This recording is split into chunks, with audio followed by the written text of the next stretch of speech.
Hi friend, welcome to கிர்சாஸ் kitchen. இன்னைக்கு நாங்கள் வித்தியாசமான உணவு செய்வோம். ஈவினிங் நேரத்தில் சாப்பிடக்கூடிய ஒரு ஸ்வீட்டான ஒரு பொருள் வந்து வீட்டில் இருக்கிற பொருட்களை வச்சு நாங்கள் செய்து கொள்ளலாம். வாங்க என்னென்ன தேவை என்று பார்ப்போம். கடலைமா ஒரு கப் எடுத்திருக்கிறேன். கடலைமா இல்லாட்டி கடலையை திரிச்சிருக்கலாம். பால் ஒரு கப், காய்ச்சின பால், பசுப்பால் ஒரு கப் எடுத்திருக்கிறேன். காய்ச்சின பசுப்பால். அதே போல் அதே அளவுக்கு தேங்காய் பூ எடுத்திருக்கிறேன். சீனி 3/4 கப் எடுக்கணும். நான் இப்போ கொஞ்சமாக தான் எடுத்திருக்கிறேன். மாஜரின் தேவையான அளவு. முதல்ல வாங்க தேங்காய் நாங்கள் அரைச்சி கொள்ளுவோம். நல்ல பட்டு போல் மென்மையாக அரைச்சி கொள்ளணும். அதுக்கு தண்ணி விட தேவையில்லை. இந்த பாலையே விட்டு நாங்கள் அரைச்சி கொள்ளலாம். இந்த பாலை விட்டு அரைப்போம். 3/4 கப் சுகர் எடுக்கணும். நான் இன்றைக்கு கொஞ்சம் பேர் கேட்டுக்கொண்டாங்க, தாங்கள் எல்லாரும் பெரியாக்கள் சாப்பிடக்கூடிய மாதிரி செய்ய சொன்னா போல் நான் சுகர் ரெண்டே குறைச்சிருக்கிறேன். நான் காணாட்டி சேர்த்து கொள்ளுவேன். பார்த்து பாலை ஊற்றி நாங்கள் பட்டு போல் மென்மையாக அரைச்சி கொள்ளுவோம். பருக்க நல்லா மென்மையாக அரைச்சிருக்கிறேன். அரைச்ச விழுத அப்படியே பவுலுண்டுக்கு மாற்றி கொள்ளுவோம்.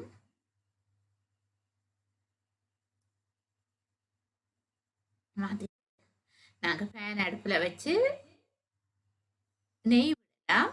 நெய் விட்டால் மிக சுவையாக வாசமாக இருக்கும். நான் இன்றைக்கு நெய் விடையில் மாஜரின் தான் போட போகிறேன்.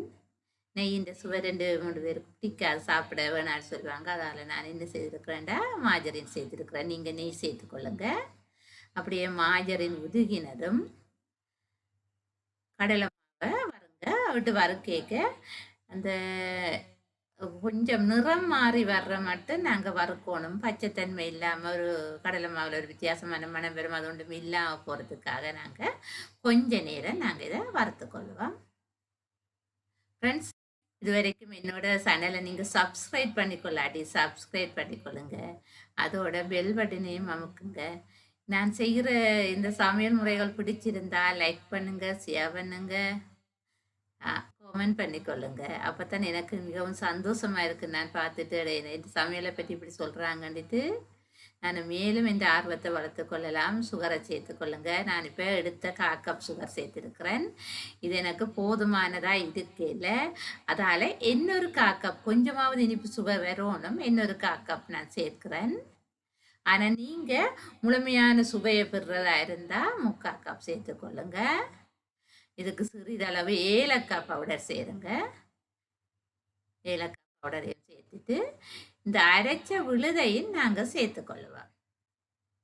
மிச்சமாக பால் இருக்குது, அந்த பாலையும் நான் சேர்த்துக்கொள்ள போகிறேன். அரைச்ச விழுதையும் சேர்த்துட்டு மிகுதி பாலையும் சேர்த்துட்டு அப்படியே நாங்கள் கிளறி கொண்டு வரைக்க பால் பத்தியண்டு வர இடியப்பத்துக்கு குழைச்ச மாதிரி இடியப்ப மாவின் தன்மையில் இது வரும்.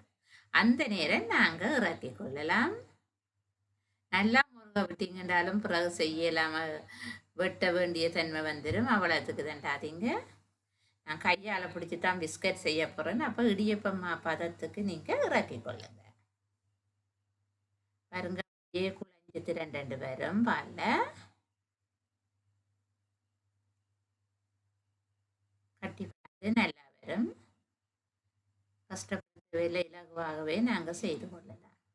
பாருங்க, நான் இறக்கி எடுக்க போகிறேன். எடுத்துட்டு கொஞ்சம் மாற விட்டு போட்டு இந்த ஃபேனில் உள்ள சூட்டுக்கே கீழ்ப்பக்கத்தால் எரிஞ்ச மாதிரி வந்துடும். அதால் அந்த சூடு ஆற மட்டும் கொஞ்ச நேரம் நீங்கள் குழைக்கத்தான் வேணும், இல்லாட்டிக்கு சூடு ஆறுற மாதிரி வந்துடும்.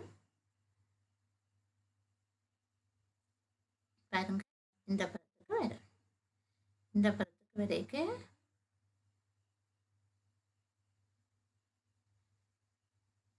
குழைச்சி போட்டு அப்படியே நாங்கள் சின்ன சின்ன செய்து போட்டு பிஸ்கட் எங்களுக்கு தேவையான வடிவத்தில் நாங்கள் செய்து கொள்ளுவோம்.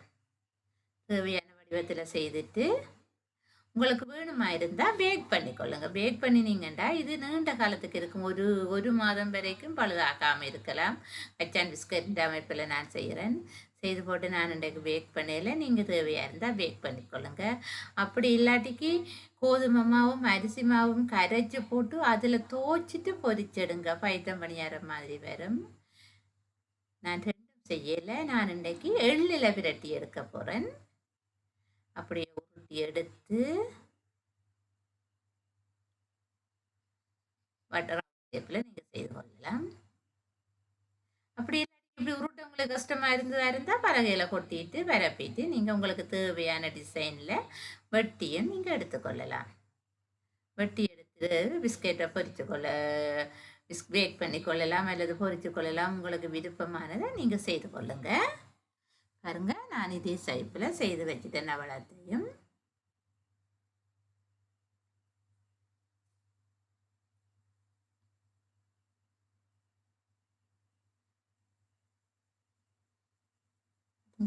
அழகா வந்திருக்கு. இப்படியே சாப்பிடலாம்.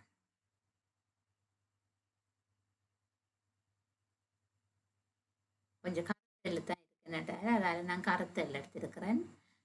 கூடுதலாக இந்த எள்ளில் துவைச்சு செய்கிற பலகாரங்கள் ஸ்வீட் வகைகள் இலங்கையில் கடைகளில் விற்குது. அதால் தான் எனக்கு இப்படி வந்துடு ரவையில் செய்து வச்சு இப்படி விற்பாங்க.